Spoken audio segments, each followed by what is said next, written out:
Hello and welcome to MJ Studies. Today we'll discuss about AWS VPC. What is Amazon Virtual Private Cloud? How we can configure it? Why this private cloud comes in the picture? And we'll see all the things in this video.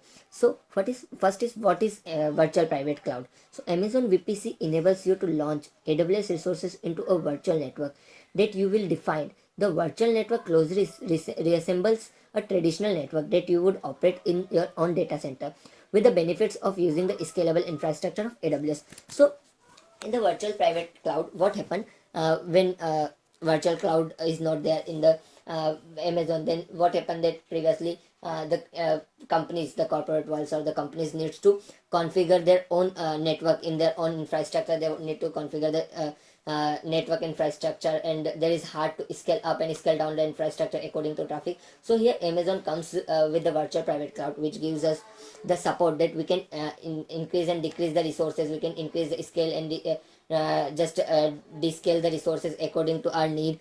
We can we can create isolated infrastructure. We can use public infrastructure. We can create private cloud, a private virtual network. We can create public virtual network. So here AWS comes up with the more options with zero setup, zero hardware setup. So it never it just consumes your just it won't give you to consume your resources. It gives you support to consume the resources from the infrastructure of AWS. So where we get VPC, we'll get VPC in the networks and content delivery. You will find VPC in the networks and content delivery. You will find at the last you will find VPC. So we are going to create a VPC, how we can create the VPC, and in the further videos we are checking for the subnets, net gateway, route tables, network ACLs, and internet gateway security. Almost all the things of networking we'll see in our further videos. So please subscribe the channel for daily updates on the network videos and daily updates on the AWS's daily updates on the AWS's classes. Yeah, so we are going to create the VPC. So here you see that we found we get one VPC which is default, which is comes from AWS. So we put this VPC here, because when we delete this VPC, or by default, by any accidentally if we delete this VPC, then we need to just send a request to recreate this VPC again to the AWS, because we won't create any default resources in our AWS resources. This would be created by our AWS support team. So we need to tell them to recreate the resources, and it will take around 1 week or 2 week of time to recreate the resources.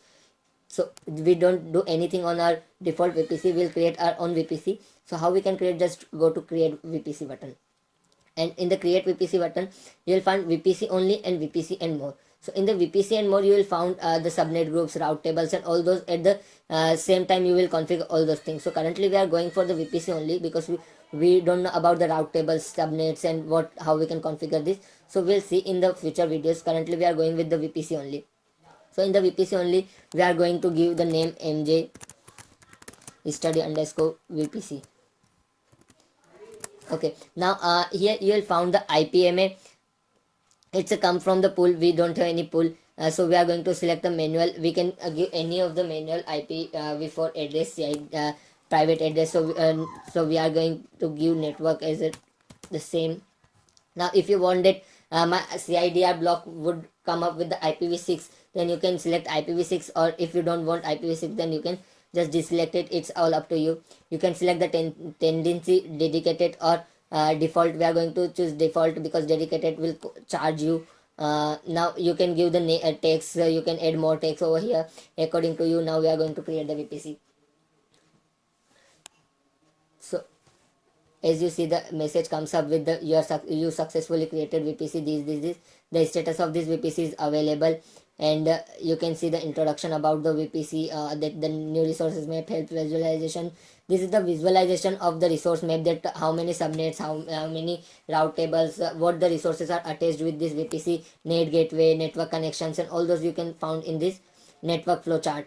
Now here CIDR blocks, that if you want to add more CIDR blocks, then you can. If you want to change the CIDR block, then you can change the CIDR block. You can check for the logs for this VPC, that who is accessing this VPC from where, and the day, what is the destination IP, destination type, and all this you can check from here.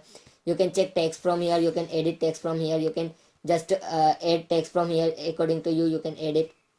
Now to in the action button you will find how we can edit the VPC, we can edit the CIDR block, we can edit almost all the things. We can delete the VPC from here. So here VPC comes up with the so many options. Here currently the VPCs come up with the CIDR block which is private, but it won't come up with the public IP address allocated VPC. So from where we can do this, for this we need to allocate the internet gateway to this VPC, and after that we can do. So we'll check this thing in the further videos. So yeah, thank you for watching this video, and if you have any doubt, feel free to comment below. Please like, share and subscribe MJ Study. Goodbye.